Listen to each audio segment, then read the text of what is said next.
Welcome to the deep dive. Okay, let's get started. We're digging into these horse and chariot sources you shared.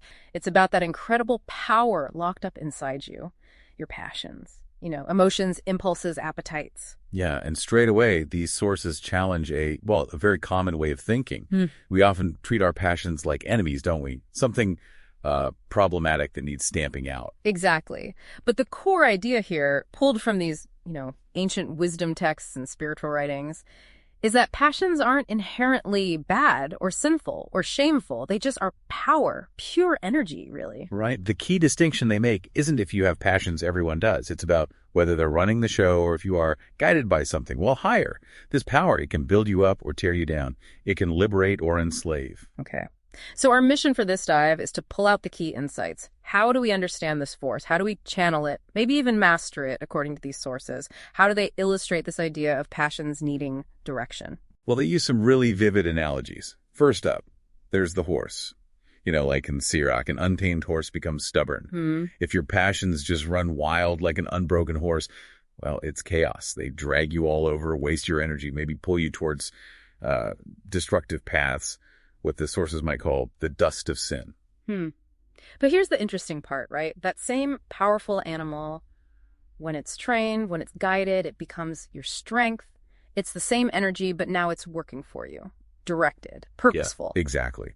And the second big analogy is the river. Think about a wild river, completely uncontrolled. It floods, causes damage, washes away good soil along with debris. Its wildness is just chaotic. Right, yeah. Devastating sometimes. But what happens when you channel that river? You build banks, maybe a dam. Its power gets harnessed. Yeah. It waters fields, generates electricity, helps with transport. Its force becomes purely constructive, even more powerful in a useful way. Our passions are like that river, this strong, dynamic current inside us.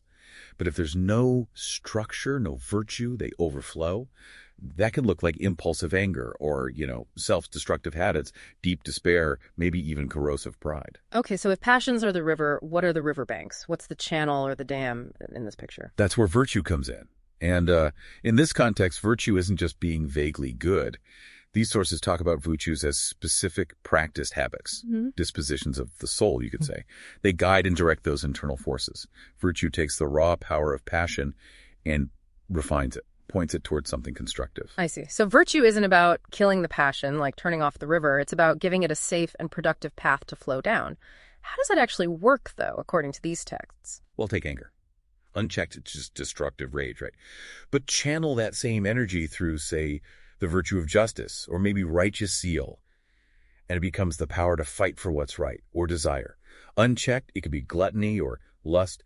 Channeled by temperance, it becomes a healthy enjoyment of things, or the drive for real connection. Fear, unchecked, is just cowardice.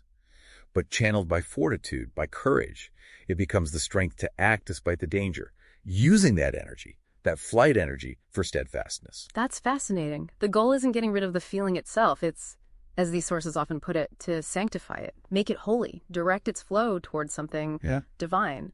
Temperance perfecting desire, fortitude mastering fear. Precisely. Charity ordering your emotions towards love for God, love for your neighbor. When all those powerful currents inside you are guided by virtue and pointed towards something bigger than yourself ultimately, towards God as these sources see it, your soul, your whole energy becomes like that mighty river we talked about. Right. Rushing, full of life, unstoppable. Its entire power flowing straight into what they call the ocean of divine purpose. So the big takeaway here isn't fear your emotions, fight your desires. It's more like recognize the sheer power there and see the absolute need to channel it wisely. Yes, and these sources stress that the goal is to become the master of that river within. But, and this is the crucial final thought they leave you with this mastery, it's not something you achieve just by gritting your teeth and using sheer willpower alone. It's presented as a process that's profoundly helped, even enabled by grace, by the Holy Spirit working within you. It's a collaboration, really, not just you going it alone, something to think about.